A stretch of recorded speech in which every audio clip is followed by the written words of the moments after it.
Hello, welcome once again to Leto's Law. I'm Steve Leto.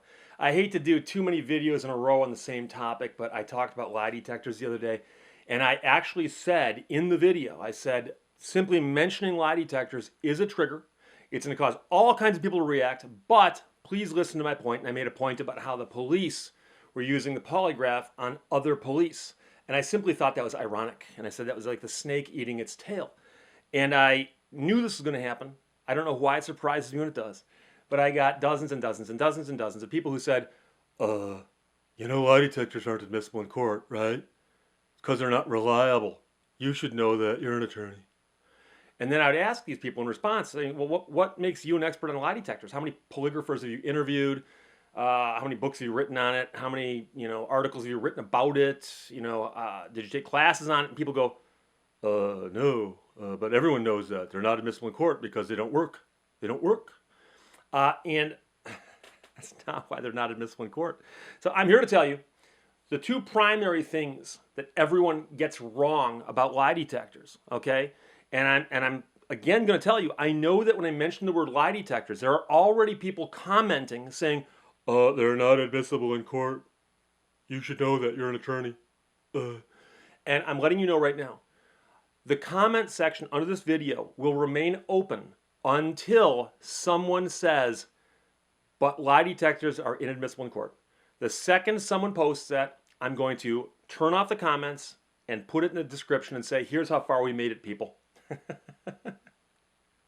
So if the comments are disabled, read the description and see how far we made it. Because I have not that much faith, but we'll see what happens. So listen to my argument, and then if you want to comment, comment. But if you're going to tell me, lie detectors aren't admissible in court, you should know that. You're an attorney. And they don't admit them because they're not reliable. First of all, you have to understand something. The reason lie detectors aren't admissible in court is that there's simply no way to prove whether they're true or not. You can't prove it. You cannot prove what's in someone's mind. And here's the thing you have to understand.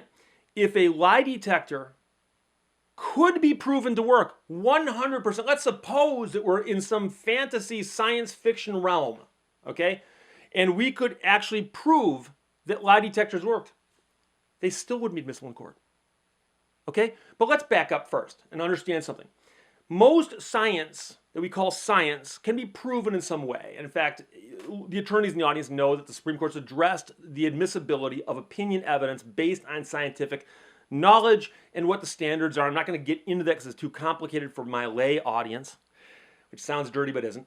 And the point is that there have been sciences that were not acceptable at first that became acceptable. So as you can imagine, when x-rays first came out, it probably freaked people out to know that, oh, by the way, we can shine this light through your body and take a photograph of what's inside it. And people are probably thinking, what? No, that's not possible. But eventually, as more and more people became aware of it and science studied it and they realized, oh, by the way, if we take an x-ray and there's a big object in there, it looks like a bullet, we might be able to see where the bullet is in your body based on an x-ray. And after time goes by, but of course, there's ways to verify whether or not the x-ray is correct because we can cut you open and see if something's in there that corresponds with the x-ray. There's no way to cut someone open and see if they're telling the truth or they're lying. There never is, there never could be, there never will be. There simply isn't any way to confirm whether or not a polygraph is correct or not. It cannot be done. Okay? So it's going to fail that test all day long. But that's not the only reason, and it's probably not the major reason they're not admissible in court. And this is where, as soon as I tell you, about half the audience is going to go, oh, that makes sense. We've all heard of juries. We've talked about juries and what juries do. Juries listen to a case and they decide the facts of a case, and then they often come back with a verdict. If they're unanimous, they'll say either this person's guilty, they're not guilty, or we find for the plaintiff, we find for the defendant, if it's a civil action. But juries are something that's enshrined in the Constitution. And there's certain things that in a courtroom the judge does, certain things that the attorneys do, certain things that the jury does, and certain things that the court reporter does, the bailiff. Everyone's got a job. The job of the jury, or what we often say is the province of the jury, is to decide who's telling the truth. Okay? So let's suppose, like I said earlier, that we're in this weird fantasy alternate universe where a lie detector has been proven to work. It works 100% of the time. And everybody, by the way, everybody agrees with it. It works. It works. So what you could do then is put every single person on the stand and have them do the lie detector on the stand. Oh, this person's lying. That person's telling the truth. That person's lying. That person's telling the truth. What's the jury doing there then? Because that's the job of the jury. The jury's job, one of their jobs in the jury instructions, it says, you are the primary judge of who's telling the truth. You have the right to look at a witness and say that person's completely truthful. You have the right to look at a witness and say that person's completely lying, or anywhere in between. And if someone on the jury with you disagrees with you, you have the right to argue with them about it and debate, and that's what you do during deliberations. But the point is, that is entirely the province of the jury. The judge doesn't do it unless he's a bench trial. But if a jury is there and you're a defendant, you have the right to have a jury decide who's telling the truth. The lie detector would be replacing the jury, which you are guaranteed by the Constitution. So anybody who's going on trial could say, I don't want a lie detector determining who's telling the truth. I demand my trial by jury. Okay? But we know that lie detectors can't be proven, whether they work or not. But the simple point is that having the lie detector thrust into this process would derail the primary purpose of the jury. That's why they're not admitted in court. So this idea that, they don't admit them in court because they don't work. They don't work. Yeah, they've actually never been admissible in court, even going way back.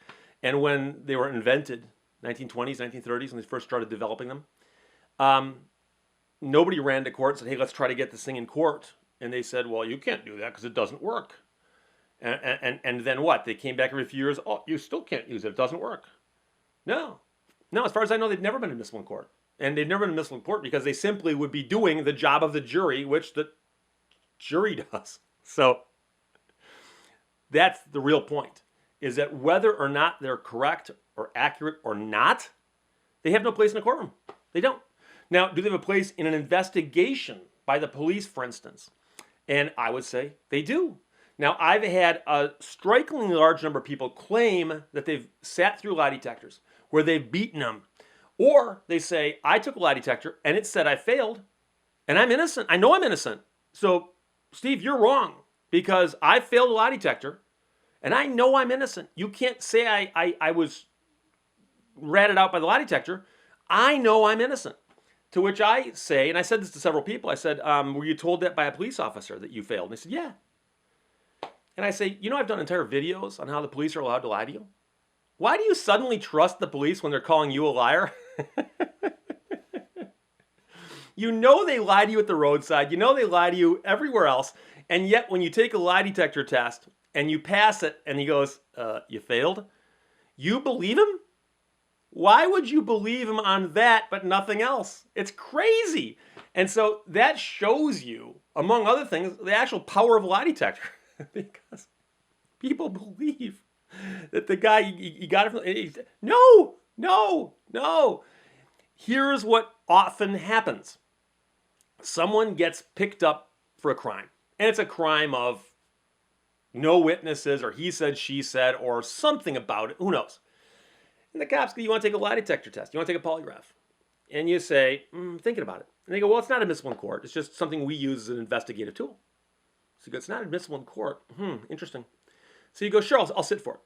So you sit for the lie detector test. They ask you a bunch of questions. And then they go, oh, you failed. And you go, no, that's impossible. I didn't do it. I wasn't there. You got the wrong guy. They go, you failed. You failed miserably. Do you want to tell us what really happened? And the cops will tell you that quite a few people will actually at that point go, damn, you got me. I did it. Now, the point I've made previously about lie detectors is they don't always get the bad guy by showing that he lied, or they don't exonerate the good guy by showing he didn't lie. Quite often, they just cause someone to go, oh, I did it. Often, after the cop lied to them, but whether they passed it or not. I've heard of police departments who have lie detectors run by guys who haven't been trained to use them. They just hook you up to a machine that makes some noises and some lines on a paper, and the guy goes, "Did you do it?" And the guy goes, "Nope." He goes, "Oh, you're lying. You're lying." Guess who's lying in that transaction? The cop is. And there's countless examples of this. Now, we can't prove whether someone's lying or not, but we can prove if the police officer is lying or the polygrapher is lying when he says, "You failed." And I've mentioned before the story of Timothy Masters. And Timothy Masters is the guy who was convicted of a crime he didn't commit in Colorado. Went to prison for 10 years, got out, proved he was innocent, actually got an apology and an out-and-out exoneration by the powers that be who said Tim didn't do it and we're sorry that we ran him through all this. Part of the investigative process when he was a teenager is he sat for a polygraph. And we actually have films of the polygraph taking place. And Tim's a scared teenager down in, I think, the basement of a police department. And this polygrapher is doing some really weird stuff, including, at one point, putting his hand on Tim's leg above the knee and leaning in and actually saying, "Look, we know you did it. Why don't you just tell us you did it?" Now, that's not part of a polygraph. "Tell us you did it" is not part of a polygraph. You could ask, "Did you do it? Did you not do it?" And questions like, "Did you lie to the police? Were you home on this night? Were you out in this field at this night? Did you see her body in the field? When you saw the body in the field, did you know what it was?" Those are questions you can ask, but you don't put your hand on the subject's leg, lean in and go, "You did it, didn't you? You did it. You did it." And I've talked to polygraphers who go, "That's totally inappropriate. Totally inappropriate." So later, when the investigators told his father and everyone else, "Oh, by the way, he failed. He failed miserably. He went down in flames worse than anybody we've ever seen." They asked later, "Can we see the charts, the actual pieces of paper that are made by the machine with the Geiger counter on it?" I'm joking. But a piece of paper, it's called a chart. And they're supposed to save the chart because another polygrapher should be able to look at it and go, "Hey, I see this, I see this, I see this," right? That's why they make that piece of paper, okay? It's a record of the reactions that were made in response to questions. And when asked to see the charts, in Tim's case, the charts were lost. They were lost. "We lost them. Sorry, we lost them." Now, you should understand that in a legal setting, when you dispose of evidence, it's presumed you did it because it goes against you. They don't lose the charts that proved someone lied and committed a crime. They lose the charts that show he didn't commit the crime, and it makes them look bad because they lied to people and said he failed the test. He passed the test. He passed with flying colors. And so, if you were ever in a situation where you took a polygraph and the polygrapher said to you, "Sorry, man, you failed," or the police officer walks and goes, "Dude, you failed. Now tell us what really happened." Don't go telling people saying, "Hey, look, I took a polygraph. I'm innocent and I failed." You should say, "I took a polygraph. I think I passed. And the cops lied to me as part of the investigation." Because that's more likely what happened.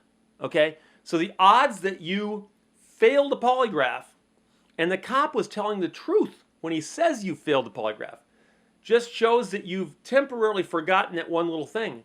That cops are allowed to lie to you as part of an investigation. So you might say, "Wait a second, Steve. If they believed the polygraph was real and I passed with flying colors, why would they tell me I failed?" Because that would imply that they don't believe the results of the polygraph. Not necessarily. Let's suppose a crime was committed. And it was committed in a small community. And you got named as a potential suspect. And you get brought in. And you didn't do it. But you know who did. So you go in and the polygrapher asks you a bunch of questions. "Did you do it? Were you there? Have you ever stolen anything before? Did you steal anything from the high school? Do you know where this stuff is now?" That kind of thing. And let's suppose that you actually managed to tweak your way through that, and the polygrapher goes and tells the cop and goes, "Hey, he passed. He didn't do it. I don't think he did it. He passed."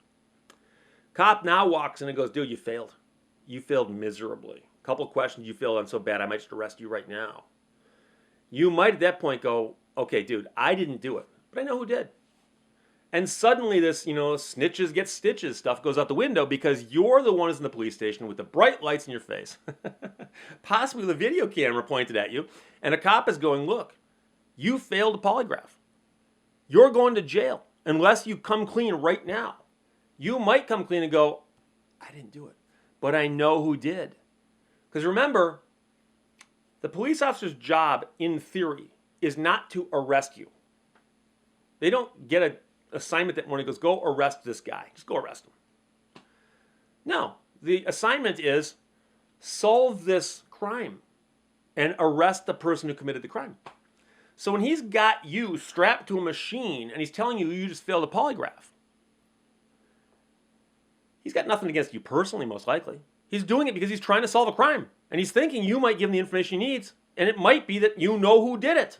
So there's all kinds of explanations for this. So don't tell me I failed a polygraph and I know I was innocent. Unless you can show me the charts. Do you have the charts? Do you have the written report that the polygrapher created that said, hey, look, here's what happened, boom, boom, boom, boom, the guy failed? Do you have that report? I'd love to see it. I've yet to find anybody who says, oh yeah, I've got the report. In fact, most people go, a report? Wait, charts? What's a chart? People aren't aware that, yeah, they keep that paper. Yeah, they do. If it became important later, they could produce it and go, yeah, here's where you failed, theoretically. So cops can lie, but remember back in the courtroom, a polygraph wouldn't matter because it would interfere with the jury. The final thing I have to point out to you is that I had a lot of people just go, Steve, I don't care what you say. I'm never taking a polygraph. Never doing it. They're stupid. They're not admissible in court. And I go, okay, that's great. Wait till your future employer requires it.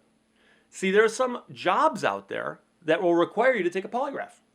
Now, if you think a polygraph is beatable, and you can be trained easily to beat one, as several people told me yesterday, then you should just go in and take that polygraph at the employer and just lie your way through it and see how it goes. And you'll probably get that job because you can beat them because they're so easy to beat. In fact, I saw a thing on TV where they trained a guy in 5 minutes how to beat one.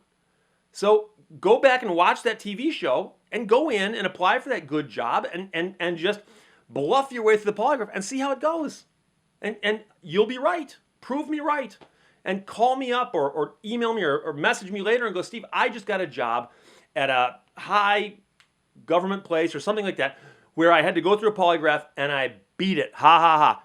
Send it to me. I'll buy you lunch. Okay? I mean, just let me know because it's not as easy as you think simply because you saw it on a TV show. So those are the real things that most people misunderstand about polygraphs. But the one thing I'd like to point out again, and this is something I have to point out, is that despite of everything I just said, people are going to be tempted to type in and go, but Steve, they're inadmissible in court for a reason because they don't work. Okay? I understand your argument and I've heard your argument. But for the reasons I just stated in the last 18 and a half minutes, I disagree with that. So don't put it below. And as soon as someone does put it below, I'm turning off the comments and I'll make a note in the comment section as to how far we made it. I'm willing to bet you the over-under is 15 minutes, but we'll see. Questions or comments? Put them below as long as you can. Otherwise, talk to you later. Bye-bye.